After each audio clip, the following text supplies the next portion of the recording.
Right, the Tony Clark stuff. So he releases a statement. I mean, there's so many people that are having these Tommy John surgery, waiting on Spencer Strider, whether he's going to have it.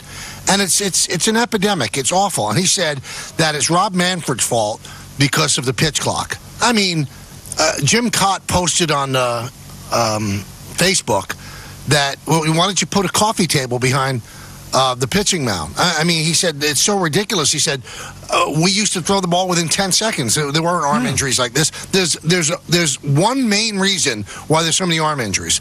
They're accentuating velocity. And these pitchers realize their way to the major leagues and to stay in the major leagues is to throw as hard as you can for as long as you can until your elbow blows and then you get Tommy John surgery. That is why.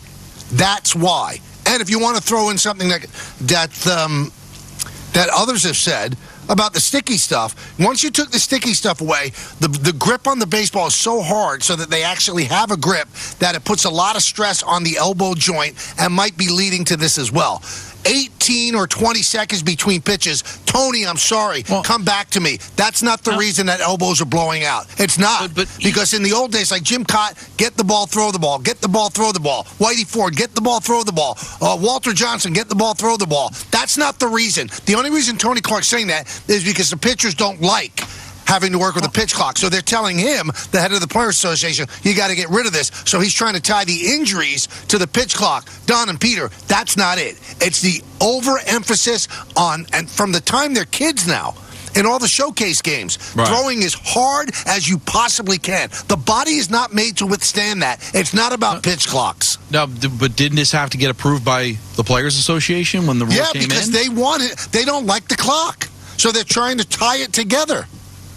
So he comes out and said that's the reason that they had the elbow injuries? It's nonsense. But didn't they approve it?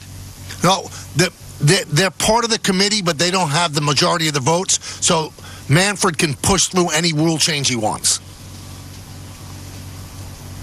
I just don't see how it's tied together, because I heard Howie Rose, tweeting this out too. It's like the game had a better pace back in the 60s. Obviously, they were throwing the ball a lot quicker. It didn't affect them. Let's get to the bottom of what it is. Why do I always feel like when the Players Association snipes at the owners, it comes from a place of just trying to create friction and trying to create something that now you can get something back in return later on, because they hate each other so much. They don't have no respect for each other. They don't trust one another. They need to come together to try to figure out what the problem is, instead of just blaming Manfred and the owners for pushing a rule through. And now they're going to focus on that instead of trying to get down to the bottom of what's going on here. And I think you're absolutely right. It's the velocity in which these guys are throwing breaking balls that is causing this. Well, here's a little secret, too. I don't know if you watched the Yankee games on Saturday or Sunday. They were well over 3 hours. They're not speeding it up that much because pitchers can't throw strikes. Yankees take a lot of pitches. They walk a lot. And so these games are not 2:30. Even last year, when the games went down to 2:35 on average, the Yankee games were about 3 hours. Teams that take pitches are going to play longer games. So can you imagine if they didn't have a pitch clock? The game on Saturday would have been 4 hours long. It's lunacy. That's what you're pushing back on.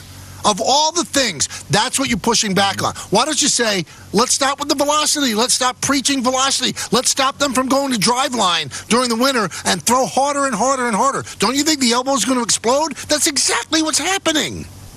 The pitch clock. Come on, Tony. Come back to us.